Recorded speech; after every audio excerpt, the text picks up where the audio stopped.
दिल दे दिया है वाला सुन लीजिए तो। एक और बोले बने टी सीरीज हमार भोजपुरी से कि दिल हमारी टूटल सब कुछ लूटल तू ही बताव का करी सब कुछ खत्म बा इतने का कम बा जियतानी तबो या बही इहे का कम बा। भाई तने हाथ फिसकल चढ़ाइए। दिल जब टूटला ना भैया एगो कोनो गाना है कि दिल टूटला के आवाज ना होला, ई सच्चाई बा। की आदत लगा के अपन चली जाइबू। बैठेगा 2 मिनट तक जब क्यों की आदत लग जाला बैठ जो की आदत लगा के अपन चली जाइबू नहीं सोचले रही तू रोइबू एक पल में सारा वादा तोड़ दी हलो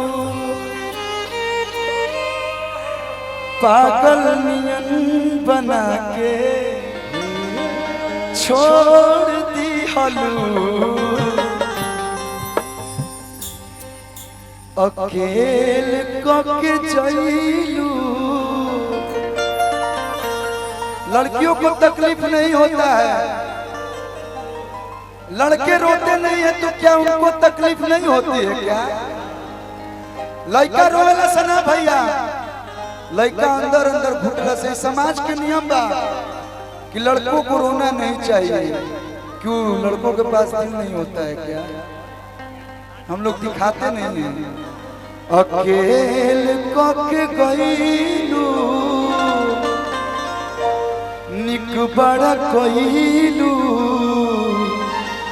अब तू ही बताव का करी। हम लड़का मर भी नहीं की सकत।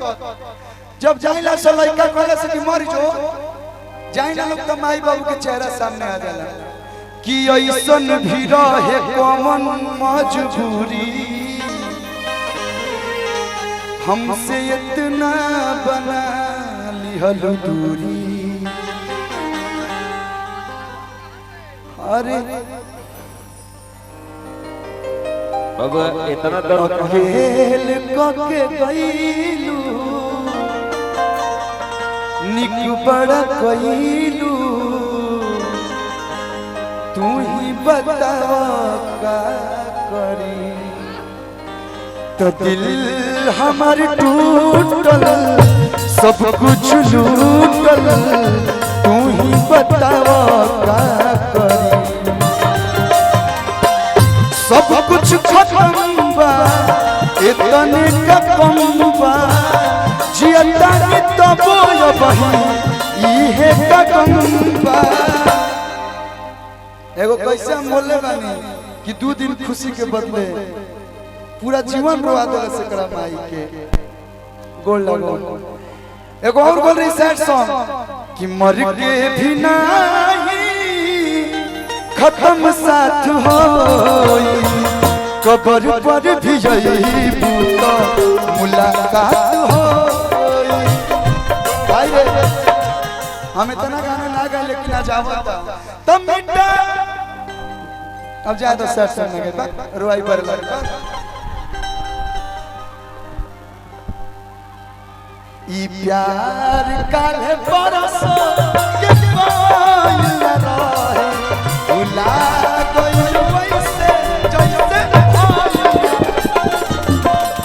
दुनिया में सब कुछ करियो बतिया कहीं प्यार के करो से प्यार कीजिए। प्यार करना गुनाह नहीं है लेकिन प्यार में धोखा मत दीजिए। अरविंद अकेला कल्लू गर्व से कही ना 17-18 साल लाइन में हो गई कोनो भी लड़की के हम धोखा नहीं की देले। काम करते हैं दोस्त बनाइए, दोस्ती से बड़ा रिश्ता कोई नहीं होता है। लेकिन प्यार कीजिए, वो भी किसी की बेटी है। अगर लड़के के रोवा लगी नु तो अगले जन्म में ना भोगबा, तू ये सब में भीतर आज को बुझेबो न करिए। इसीलिए लड़की का दिल मत तोड़िए, माँ बाप का सम्मान कीजिए, नहीं है फ्यूचर हो जाए खल्लास कीजिए। हमारे जैसे शादी कर लीजिए, माई बाप को खुश रखिए। बजाओ किया के नाच रे पतर की नगीन जैसा, लेकिन एगो ओकरा पहले हम चाहत नहीं, दूगो बाद में नागिन लगा।